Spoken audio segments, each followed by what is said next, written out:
So let's do a problem using we want to go a little bit further than just performing the algorithm on two explicit numbers. So we're going to do a problem very much like some of the book problems.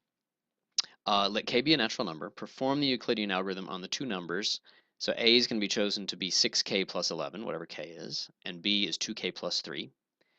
So we're choosing them to not be absolutely specific numbers, but to have a certain form. And then the question is two questions. Exactly how many steps, how many divisions are needed, and what's the resulting GCD? As we know, they don't say in section 4.1, but I've given away the game and it's in 4.2, that this is one of the reasons we're interested in the Euclidean algorithm, is it's a way to find the GCD of A and B. So one way to misinterpret this problem is to think that the final answer, all that's required, is that you just choose K as explicit number, create A and B, and just do the Euclidean algorithm on those numbers.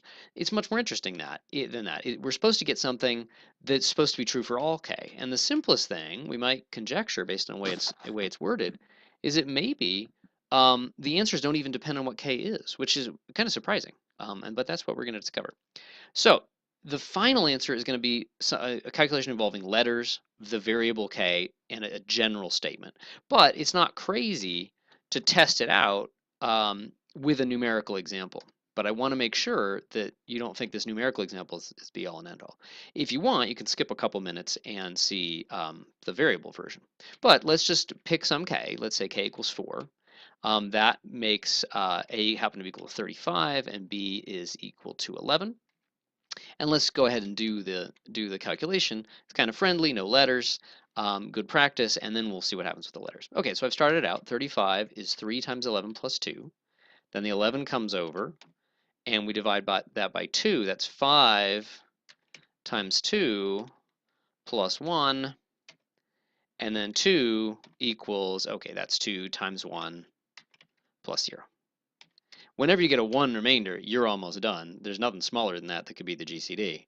And so what we're discovering here is that it was 3 steps. Yes, this last division is really kind of stupid, but you know, if it was two really, really big numbers, it wouldn't be obvious that the remainder were 0.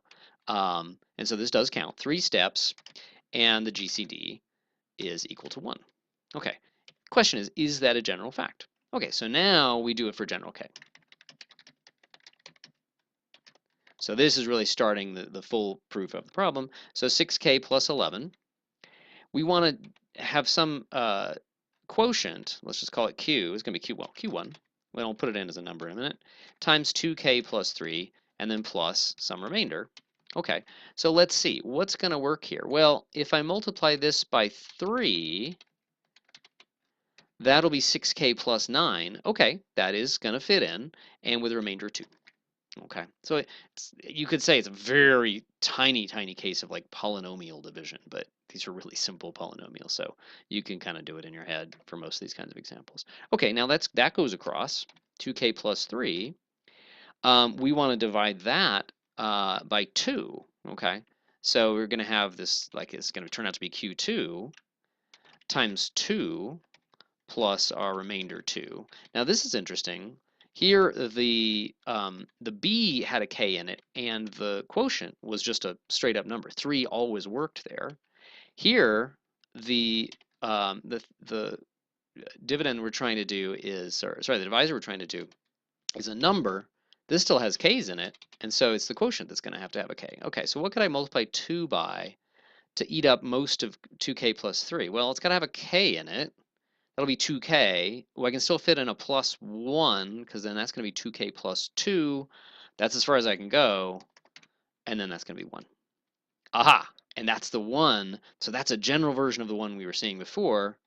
And then the last one is identical to the special case. 2 is 2 plus 1 times 1 plus 0. Okay. This works no matter what k is. That's pretty cool. Okay, so we did it in 3 steps, no matter what k was, and indeed the GCD is always equal to 1. So that's cool. If you happen to know two numbers over the form 6k plus 11 on the one hand and 2k plus 3 on the other, they will be relatively prime.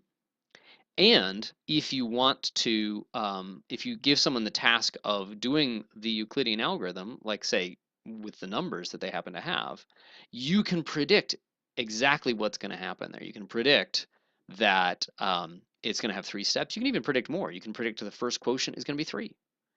You can predict that the second quotient is going to be k plus 1, whatever the k was that you used to create this example that you secretly know what's going to happen. So you can think of it as like a little magic trick. You choose the k, but you don't reveal it, and then you calculate a and b based on these formulas, and then you can predict exactly what's going to happen with the Euclidean algorithm in this case. Okay.